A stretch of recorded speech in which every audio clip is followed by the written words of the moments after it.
Central గవర్నమెంటే జగన్మోహన్ రెడ్డి గారిని ఒక విధంగా కాపాడే అవకాశాలు ఉన్నాయని మీరు చెప్తున్నారు. ఇంకొక మాట కూడా ఏమన్నారంటే అత్యంత ధనవంతుడైన సీఎం అని చెప్పారు కదా. జగన్మోహన్ రెడ్డి గారు ఎంత అత్యంత ధనవంతుడైన సీఎం అయినా సరే అతని జోబు నుంచి ₹1 ఇవ్వరు కదండి. మరి ఎందుకు సపోర్ట్ చేస్తుందంటారు? అంటే ప్రజలకు ఇవ్వడైనా వ్యవస్థలు మేనేజ్ చేయడానికి ఇస్తాడు. వాళ్ళ ఎన్నికలకి అంతకుముందు బీజేపీ గవర్నమెంట్ ఎన్నికల సమయంలో 5 రాష్ట్రాలకు ఎన్నికలు జరిగితే 5 రాష్ట్రాలు కూడా ఏమైనా పెట్టుబడి పెట్టాడన్న ఆరోపణలు ఉన్నాయి. ప్రజల్లో ఈ అభిప్రాయం ఉంది. అంటే చేరాల్సిన చోటకి స్పెషల్ ఫ్లైట్లు కూడా వెళ్తాయి. ప్రజలకి పిల్లికి భిక్షం పెట్టాడు అంటారు చూసారా, మూటు సామెత ఒకటి ఉంది. పిల్లికి భిక్షం కూడా పెట్టాడు అంటారు. అలాగే రూపాయి ఎవ్వడికి తీయడు. ఈయన వేల కోట్లు లక్షల కోట్ల రూపాయలు సంపాదించుకొని లండన్ వెళ్ళిపోయాయి.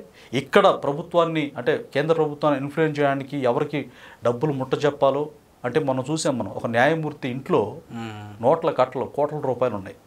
ఇవన్నీ ఇలాంటి అక్రమ లావాదేవీల వల్లే జరుగుతున్నాయి. ఆ జడ్జి గారు కూడా మరి ఇప్పటికీ వేరే చోటకి ట్రాన్స్ఫర్ చేశారు తప్పితే ఆయన మీద కూడా యాక్షన్ తీసుకోలేదు. అంటే న్యాయమూర్తుల మీద కోర్టుల మీద మనం ఇంతకు మించి మాట్లాడలేము. ఇంకా ప్రజల ఊహకే వదిలేయాలి. ఎందుకంటే రాజ్యాంగం ప్రకారం న్యాయ వ్యవస్థల తీర్పుల మీద కానీ లేకపోతే న్యాయ వ్యవస్థ మీద కానీ జడ్జిమెంట్ చేయడానికి మనకి రైట్స్ లేవన్నమాట. అందుకని లిమిటెడ్గా మనం దాని గురించి అంటే విమర్శించవచ్చు, సద్విమర్శ చేయాలి. దాని గురించి లూప్ హోల్స్ చాలా జాగ్రత్తగా మనం మాట్లాడాల్సిన అవసరం.